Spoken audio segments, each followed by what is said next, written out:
According to U.S. News Health, more and more Americans are putting in the work necessary to achieve better nutritional habits. The publication reports 45% of Americans report that they're eating more fruits and vegetables. Meanwhile, 29% of American people say that they're eating less meat, while another 29% admit that they've ditched the idea of eating junk food. And finally, 27% of Americans say that they've soured on takeout, all in an effort to create better habits. This should be music to the ears of Pape. He's a certified nutrition coach, mindset specialist, and the host of the Wits and Weights Podcast. Through his own personal journey of fat loss and fitness, Philip learned about evidence-based training through a nutrition and strength perspective, along with body composition, and now he helps others achieve long-lasting results with strength and nutrition as their foundation. And he joined me this week to tell me more. I'm Kevin McShann. Let's have this conversation.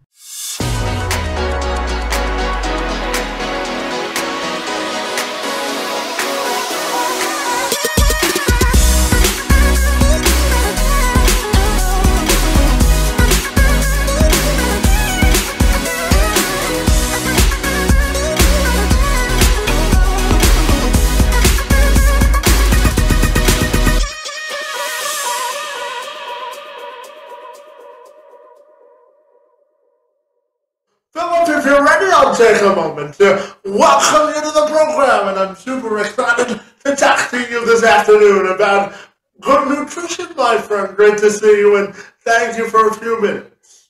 Yeah, absolutely. I'm really happy to be on and talk about nutrition. Nutrition, I think, is a broad umbrella term that goes well beyond food, and those are some of the things I'm excited to get into when it comes to all the things that affect us as human beings, as physiological creatures on this planet, and how we act in the world and optimize our health. So I'm really excited to talk about that.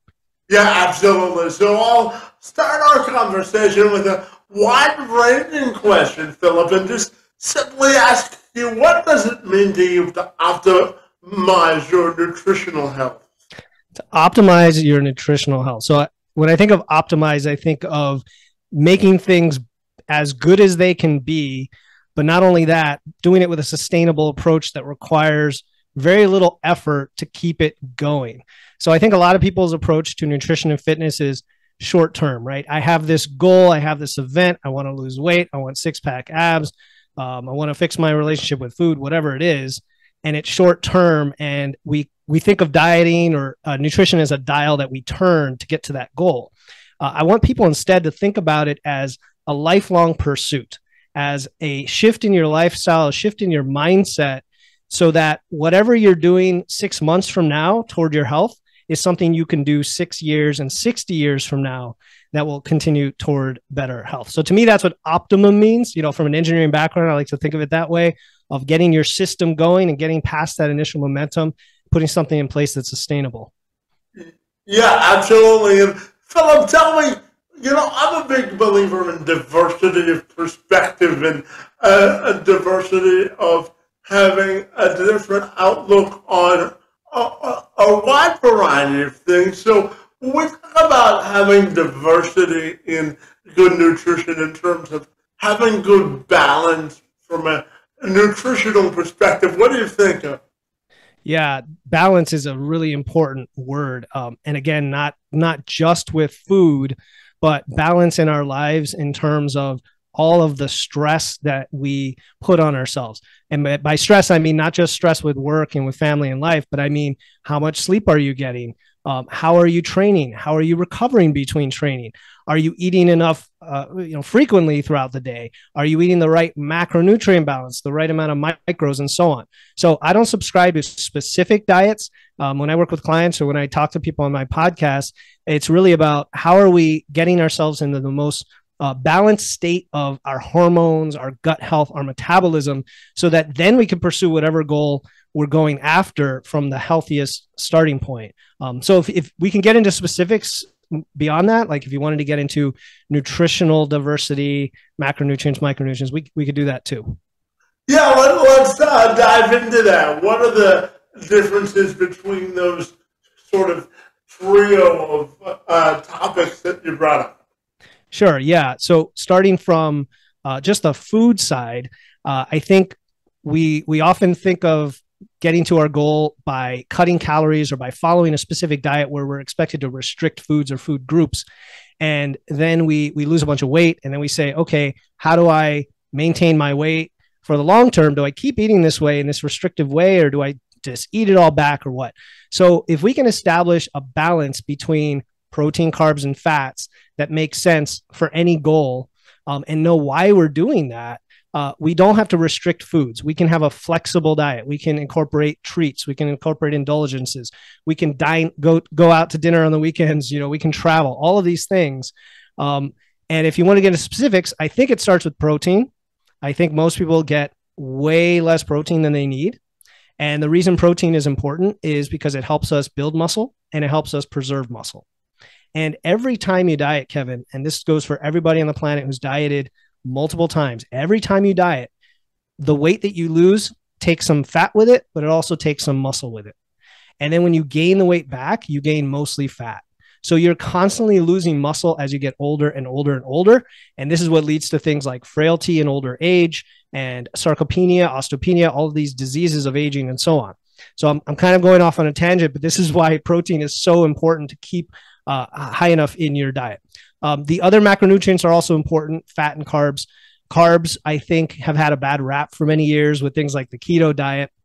But if you're somebody who wants to build muscle, if you want to perform, if you want to recover, carbs are also important. So that's the macronutrients. And there's specific numbers I get into on different podcast episodes about that, depending on your goal. But from a micronutrients perspective, we're talking things like fiber and vitamins and minerals. If you simply have a flexible diet and you're open to eating most foods, animal sources, plant sources, seeds, nuts, legumes, the like, you're probably going to fill in most of your gaps. And the things you can't, you can consider supplementation and the like. Yeah, absolutely. Now, Philip, I want to dive into, sustainability and nutritional habits. I'm always curious to ask coaches such as yourself, how do we sustain the progress that we've made and sort of creating good nutritional habits? Yeah, that's a tough one, right? Because many people, when they hire a coach, it's because they've been spinning their wheels for a long time and they might have learned the information, right? There's plenty of information out there, a lot of bad information too. But let's say you've discovered all the evidence-based information on nutrition and training and so on, and you still struggle because it's very tough to incorporate that in your life. As human beings, we do not like change. And even when we try to change, it often doesn't stick. And so working with someone like a coach, we can take it one day at a time and say, okay, this week, you just told me that you have a stressed out job, you work a lot of hours, you get home, you are on your smartphone for 3 or 4 hours, you're looking at your screen, watching TV as you fall asleep, and you get 5 hours of sleep. Well, I'm going to say that I don't even care about food right now. Let's focus on getting that sleep situation resolved. What can we do this week to get an extra half hour of sleep? That's all I'm looking for. When you talked about optimizing your nutrition, well, I would love for this person to be getting 7 or 8 hours of sleep, but they only get 5. So what do? We get them to 5.5. Once that becomes a routine and it would take more effort to change than to keep getting 5.5, we go to 6, then 6.5, then 7. So we do that across the board with sleep, with nutrition, with stress, with hydration, with supplementation, with training, with activity. It sounds like a lot, but that's the approach we take, is baby steps. Yeah, absolutely. And Philip, you brought it up. So tell me, what's the correlation to getting a good night's sleep and developing good nutritional and life habits? The correlation is tremendous, meaning if I had to pick one thing that is most important of everything, it would be sleep. And that's really surprising for a lot of people because they think of nutrition, again, as a food thing. But many people are chronically under recovered from day to day, and sleep affects your brain health, your heart health. It affects your cognitive ability, affects your recovery, affects fat loss. So there have been some major studies recently. I can't say specifically what they are, but that have shown between groups that get deprived of sleep and those get plenty of sleep, even at the same diet, same calories, same training, that the ones that get more sleep actually lose a lot more fat as a percentage of their weight loss than the group that doesn't. So I think sleep is the most important thing. Yeah, absolutely. And I know a lot of your work is based around evidence-based nutritional health and strength training and body composition as well. And now you help others achieve long-lasting results with sort of strength and nutrition as sort of the foundation of your work. So I'm wondering if you can tell me about all the good work that you do for your clients as well. Yeah, no, I love working with clients because it's great to see when someone has had difficulty with something for many years. And it could be something as simple as, they've been trying to do clean eating and feel like their diet is restrictive and they binge on the weekends. Or it could be that they have been dieting many times and they just don't feel strong or capable. It could be somebody who's 65 who feels that they run out of breath when they go up the stairs. Maybe they can't get off the toilet. Whatever it is, it all comes down to, in my opinion, the convergence between strength, activity, and nutrition. So I like to get my clients moving. I like to get them training. And then we work on these habits over time when it comes to nutrition so that they can improve their body composition. And that means improving their fat-free mass, that it means improving their health, improving their hormones, and getting in a much better state. So by the time we're done, they have the confidence to know exactly what works and can continue that for the rest of their life. Yeah, absolutely. And I know that your approach emphasizes the importance of sustainability and self-mastery, and I know that you're on a mission to help your clients achieve optimum health that fits their lifestyle without excessive dieting or sort of food restrictions. So I'm wondering if you can tell me more about that mission that you're on. Sure. The self-mastery really sticks out in the phrase you gave me, that I gave you. And I really appreciate the Stoics, the Stoic philosophers, right? Epictetus and Marcus Aurelius, and those who basically the common theme was there are things that are not in your control and there are things that are in your control. And the one thing that is in your control most of all is your thoughts. And then for most people, unless you're in some dire situation or you're imprisoned, our actions as well is in our control. So when it comes to self-mastery, it's what we talked about before, of understanding what needs to be done and then incorporating skills on a daily basis that gets you there, that gets you the results short term, but then long term can get you results whenever you need them. And that physical self-mastery is basically a level of confidence. So when a client says, look, I always binge on the weekends, and so I can never meet my goal, then we work together and strategize. What can you do to plan for your weekend? Do we have more calories on the weekend than during the week? Do we come up with a meal plan? Do we plan ahead to eat certain things earlier in the day? What is the strategy that's going to help you in your toolbox? And we build up that toolbox till it's nice and full by the end of it. Yeah, and Philip, I'm all about, I always tell people that you make time for the things in life, or that you prioritize the things in life that are important to you. So tell me about prioritizing your nutritional health and how important it is to sort of make it a life priority if you're really serious about it. Yeah, I guess I would ask people to think about where they want to be a year from now, think about where they want to be 20 years from now, and think about where they want to be toward the end of their life. And maybe think about others they know in their lives, grandparents and others and how they functioned as they got older.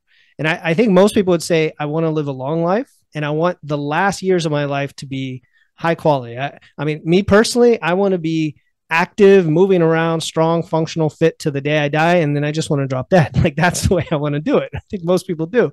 So I would say, given that vision, do we need to do the things that ensure that longevity, that strength, that functional capability? And I think it does start with the foundations, right? The getting the stressors out of your life, the focus on strength, the focus on not restricting, and the focus on making it work within your lifestyle. Yeah, and Philip, I know that you work with high-achieving people and sort of meeting their nutritional goals by helping them burn fat and get leaner. So talk to me about working with already high achievers and really getting them to focus on what's really important from a nutritional and health perspective. Yeah, high achievers, because I can relate to high achievers. Sometimes it's actually doing less. Right. I think you've heard the phrase doing less is more. I think if you're talking about a high achiever, usually this means somebody who has a professional job where they're working a lot of hours. They might be supporting a family. They might travel a lot. And they also might be working out a lot, believe it or not. Even though they say they don't have a lot of time, they still have been finding time to work out. And oftentimes it's too much. It's a lot of cardio, for example, or a lot of CrossFit or something like that. And we just have to take a step back and say, okay, if you trust me as your coach and you trust what the science says, let's break down the things that we don't need in our lives, meaning they're not our priorities, and the things that we do need from a nutrition and health perspective, and do it all in a way that works within this so-called busy lifestyle to get the stress out. So really that's what it comes down to. And then high achievers tend to want systems to follow and games and ways to track. And so we use all sorts of fun tools to get there. Yeah. And Philip, holiday season is coming up, my friend. And I'm sure that you work with some clients that sort of have a holiday cheat sheet, if you will, where they fall off the nutritional wagon during the holidays. So tell me about the importance of really staying disciplined from a nutritional perspective during the holiday season. How important do you think that is? Yeah, that's an excellent point because you use the word discipline, and a lot of people think of it in terms of willpower and discipline. And unfortunately, it's very hard for people to be disciplined all the time. So what we have to do is take emotion out of it and take decision making out of it. There's a spectrum, right? We can live in chaos or we can live in order. Chaos would be like, every time you go out to dinner, you have no idea what you're going to eat and you just order what looks good off the menu. Order would be you plan ahead and figure out which restaurant you're going to, see what's on the menu, figure out what might work within your plan, and then plan to get that ahead of time so that you take the decision-making out of it. So I think the holidays and I think situations like that can follow a similar prescription of planning ahead, of having some food guidelines for yourself. Maybe it's how many drinks you're going to have. Maybe it's that you're going to eat protein earlier in the day, knowing that there's going to be a lot of fats and carbs at this party. The other piece of this, besides planning, is being smart about your periodization. And what I mean by periodization is when we diet and when we gain weight and go through our seasons of nutrition throughout the year, we want to periodize it. Well, I'm a fan of periodizing the building phase when you're gaining weight with the holidays. So if you're the type of person working with me long enough that you're going to build muscle in addition to dieting, I want the building muscle part to be the same time everybody wants to eat a lot of food. Yeah, absolutely. And, I'm also curious to ask you about body composition because, a lot of people are self-conscious sometimes about their body composition, but you say it doesn't really have to be that complicated. So how do we look at maintaining sort of a healthy body composition effectively? Mm-hmm. Yeah, body composition. I think the people have a focus on scale weight most of the time, and I think we should be shifting the discussion to body composition, which is basically how much fat and how much muscle you have on your body. Well, most people don't strength train, right? So right there, people are never really taking the time to build muscle. And so every time you diet, you lose muscle. And I mentioned that earlier. So we have two levels. We have levers, I should say. We have the fat lever and the muscle lever. Well, the fat lever is controlled with diet. But like I said before, if you're not strength training, the diet's going to cause you to lose muscle as well. So we have to take some time in our lives, eventually a decent amount of time, to build muscle. Now, to build muscle requires, number one, strength training. Number two, the right diet, including plenty of protein and plenty of calories, meaning not just trying to diet and build muscle, but actually trying to maintain or gain your weight by building muscle. I have female clients coming to me all the time, and usually the first thing they want to do is lose weight. And in some cases, they are okay with where they are. They feel comfortable in their skin, even if they feel they're a little overweight. And they say, you think I should build muscle first? And I'm super excited when that happens, because the answer is always definitive yes. Build muscle first, because once you build muscle, that extra muscle is going to allow you to live on more calories once you lose the weight. It's going to allow you to move better in the world. It's going to allow you to perform better at your sports. It's going to improve your hormones, it's going to improve your health. It's going to reduce the onset of disease later on. I could go on and on, Kevin. I'll turn it back over to you. Yeah.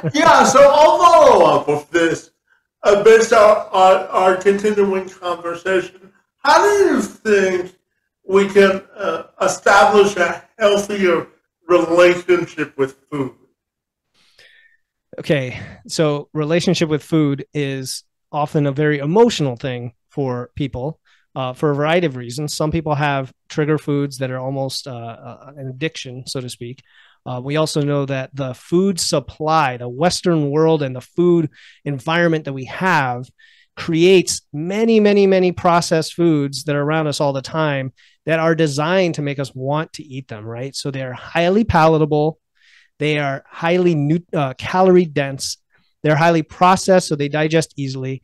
And then they don't fill you up, so you eat a lot more food. So there's all of these environmental factors. So when we talk about a relationship with food, is going back to the Stoic philosophy. What can we control, right? We can't control the food environment in the world, but we can control the food environment in our house. We can control how things are arranged in our refrigerator. We can control whether we go out to eat or not. We can control what we put on our plate. We can track our food and know what we're putting into our body. So all of this comes back down to the previous discussion of chaos versus order. The more we can order and plan for things, I think the more we can, not solve the relationship, the emotional issues of food, but work around them in a logical fashion. Yeah, and Philip, I'm fascinated to ask you, why is this work so passionate for you, and how did you get started in this line of work as well? Can you tell I'm passionate about it, huh, Kevin? A little bit. It comes from, I think, like a lot of things, from personal experience. I struggled for years with my own weight and health. And as I got into my 30s, I said to myself, well, I'm going to be a dad now, and I need to get healthier. I didn't do it the right way, but I always am thankful for every choice I made in life. I don't have any regrets, because they all teach you something. So I did CrossFit for a long time, which wasn't optimal for body composition, but it taught me how to use barbells. It taught me how to work hard. It taught me conditioning. And I met a lot of great people, including some relationships I still have today. And eventually, about 3 or 4 years ago, right before the pandemic, actually, I finally decided to, buckle down, like everyone says. I'm going to buckle down now, and I'm going to improve my health. And I started to learn more about evidence-based fitness, nutrition, strength training. And I worked with a coach. Who helped me get into strength training. And I realized that I was starting to get super strong by doing this. But I was still overweight. And now I had to learn about nutrition. So, of course, I learned about nutrition. I went through a bunch of fad diets over the years, like many people, and finally came to flexible dieting and using macronutrients properly to make it all come together. And then in late 2021, after about 2 years of this journey, where I had created my own home gym during the pandemic and really spent time learning about it, I started my podcast, which is the Wits and Weights Podcast. Started that in late 2021 as a passion project to teach people about this stuff, because there's so much misinformation out there.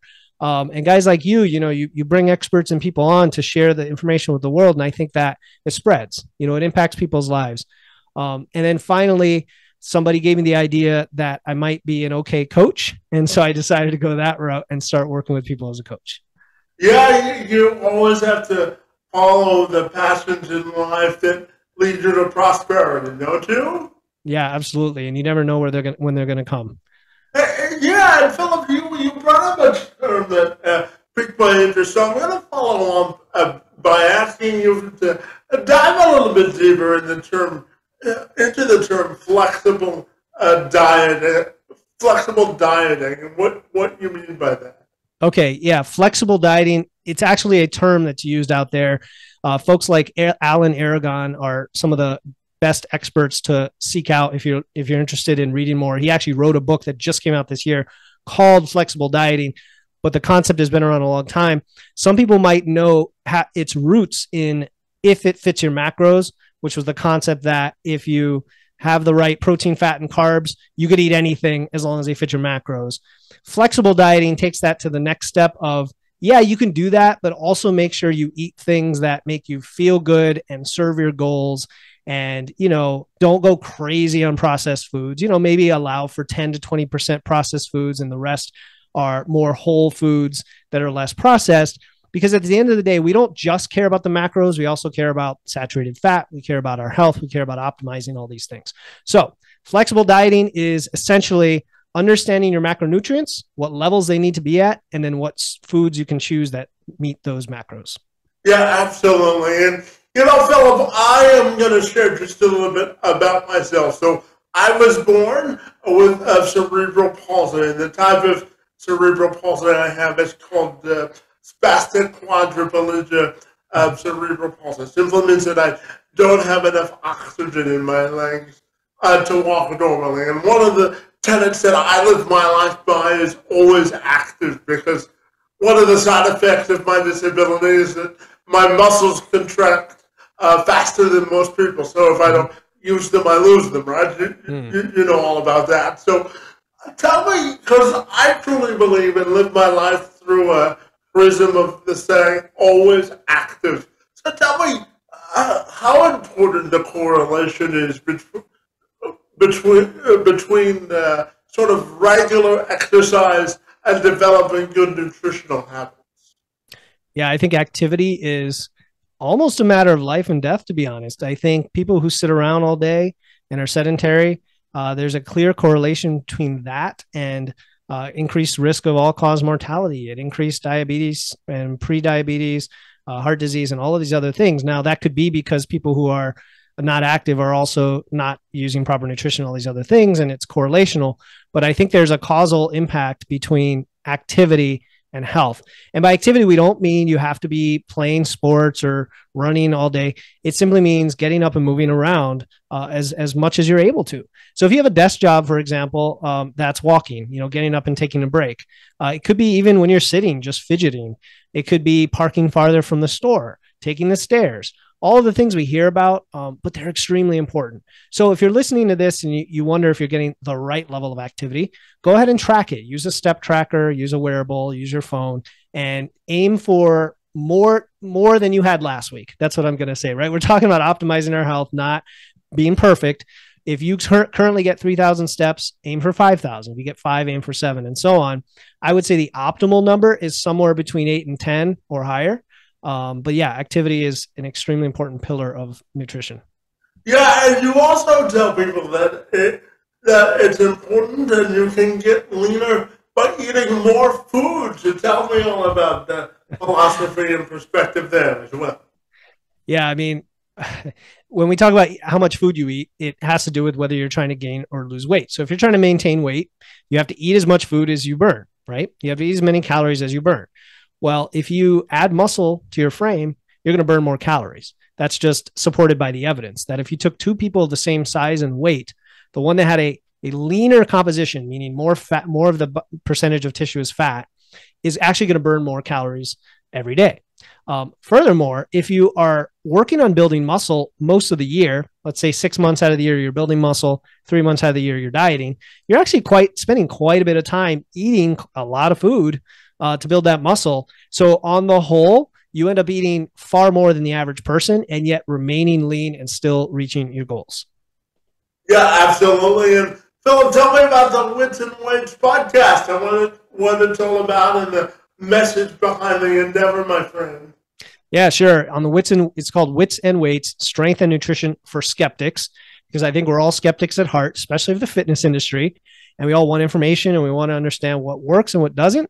And that's really what it's all about. So I talk to people about everything we talked about today. We talk about how to set up your home gym, how to eat right. I talk to experts about everything from perimenopause and hormones in women to performance training to meal planning, right? A little bit of everything. And it's totally free. You can download it in your favorite podcast app.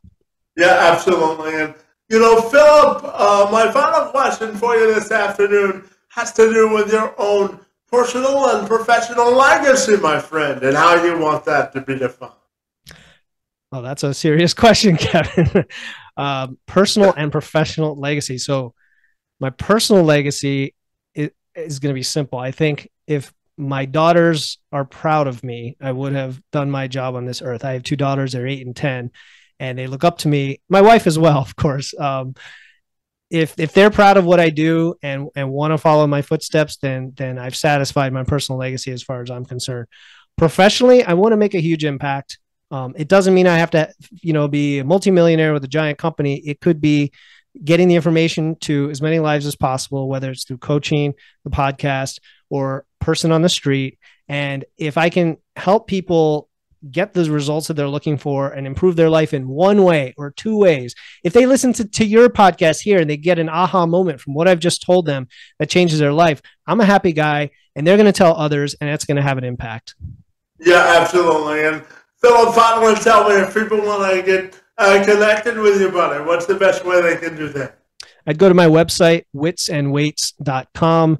You could also check out the podcast like we talked about, or reach me online at Wits and Weights on Instagram.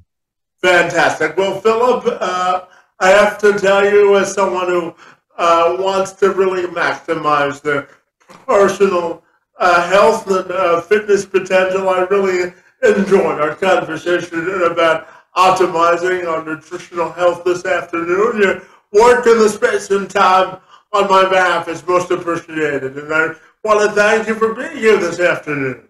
Thanks so much for the opportunity to talk about all this stuff. It was some great questions. Thank you.